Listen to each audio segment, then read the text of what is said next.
Hello fans of history, Buzzkill is here, and today I'm gonna talk about Arab Spain.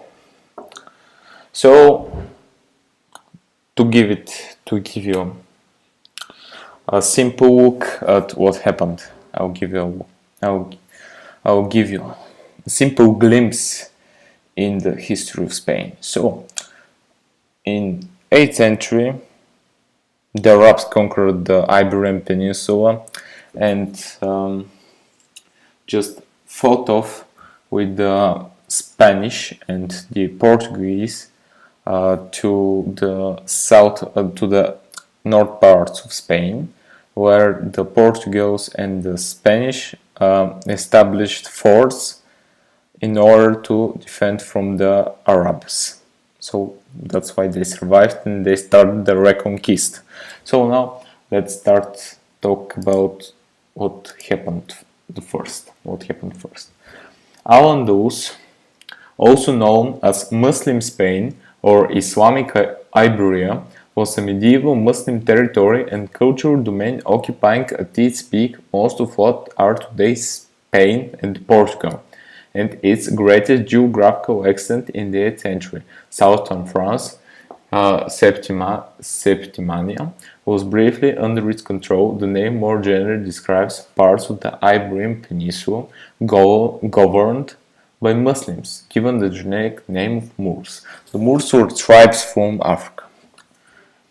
At various times between 711 and 1492, through the boundaries changed constitutes the Christian Reconquista progressed. So it's simple. The Christians established forts in order to defend from the Muslims. While the Muslims had the golden age and prospered, the Christians decided how to fight with the Arabs and capture what is their own. To capture your own means reconquista. So that's briefly what I'm going to talk about. So now let's continue. Okay, so let's continue. Following the Umayyad conquest of Hispania, Al-Andalus, then at its greatest extent, was divided into 5 administrative units corresponding roughly to modern Andalusia, Portugal, and Galicia, Castile and Leon, Navarre, Aragon, the County of Barcelona, and Septimania. As a political domain, it successively constituted the province of the Umayyad Caliphate, initiated by the Caliph Al-Walid I, 711 to 750, the Emirate of Cordoba, 750 to 929. That's a huge progress. That's a lot of time. And then the Caliphate of Cordoba, 929 to 1031, and the Caliphate of Cordoba's Taifa, which means successor kingdoms. Rule under these kingdoms led to a rising cultural exchange and cooperation between Muslims and Christians. Christians and Jews were subject to a special tax called jizva. I don't know if I'm pronouncing it correctly, but jizva, I'll explain it to you. Jizva simply means that you pay in order to practice your religion. You order to practice religion and to be protected by the Muslim rulers, because you practice a religion which is not Islam. It's Christian. It's a Christian religion, or yeah. I think you've got it. So, okay, let's. Or how more science, how the scientists or historians explained it. I'll now just read it to you. Christians and Jews were subject to a special tax called jizva to the state, which in return provide internal autonomy in practicing their religion and offered the same level of protection by the Muslim rulers. So we have to figure it out. Under the Caliphate of Cordoba, Al-Andalus was a beacon of warning, and the city of Cordoba became one of the leading cultural and economic centers in Europe and throughout the Mediterranean basin and the Islamic world. A number of achievements that advanced Islamic and Western science came from Al-Andalus, including major advances to trigonometry, Geber, astronomy, Ar-Zahai, surgery, Abulcasis, pharmacology, Avenzoar, and other fields. Al-Andalus became a major educational center for Europe and the land around the Mediterranean Sea, as well as a conduit for culture and science between the Islamic and Christian worlds. So, I'll explain to you simple. So, you've heard that the Christians were captured and now there was an Islamic rule. So while the Christians are trying to get their own territories, to get their previous territories or Reconquista, the Arabs are having a gold age. So we saw surgery,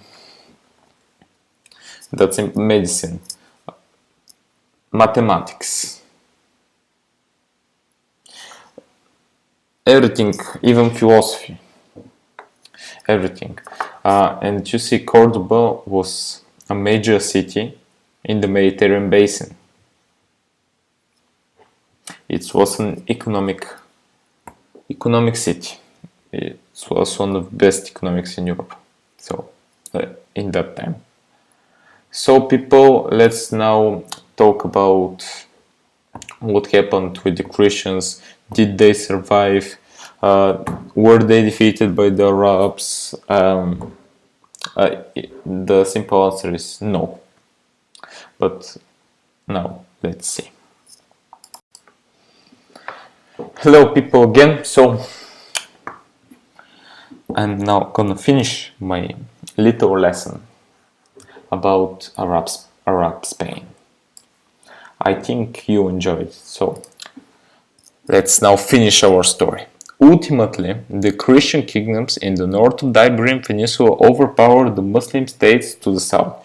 In 1085, Alfonso VI captured Toledo, starting a gradual decline of Muslim powers. With the fall of Cordoba in 1236, most of the Granada became a tributary state of the Kingdom of Castile 2 years later. In 1249, the Portuguese Reconquista culminated with the conquest of the Algarve by Afonso III, leaving Granada as the last Muslim state on the Iberian Peninsula.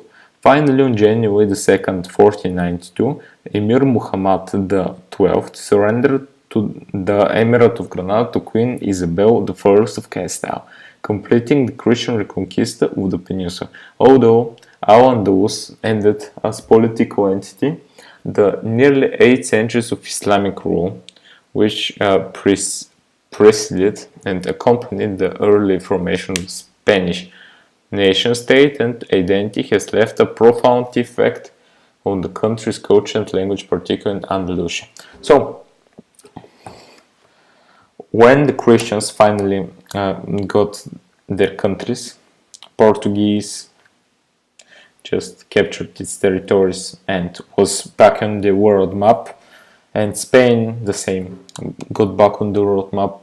They had everything established, literally. Cordoba even had lights at night. Yes, street lights. They had some coaches imported from Africa, like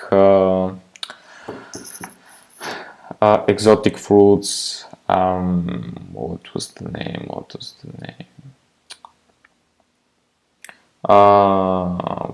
name? I can't remember one article. They had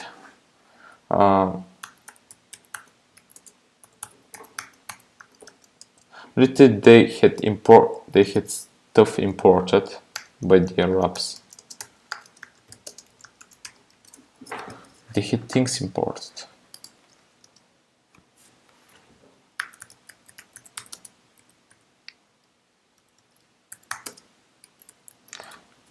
Sugar canes.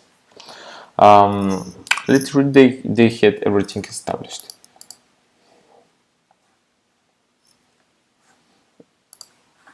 Everything was pretty good, and after the two kingdoms, Isabel de Castile and the other kingdom merged into one country. After Spain and Portugal got out of the rule of the Muslims, then you know what started. The great geographical discoveries happened. So, if you want me to explain what the geographical discoveries contributed to the world and interesting facts that you don't know, please like this video, share it to your friends if they are interested in history, and comment below this video and subscribe for more videos. So people, hope you have an amazing day and just keep being interested in history, because that's a very interesting subject. So hope you have a nice day and bye bye.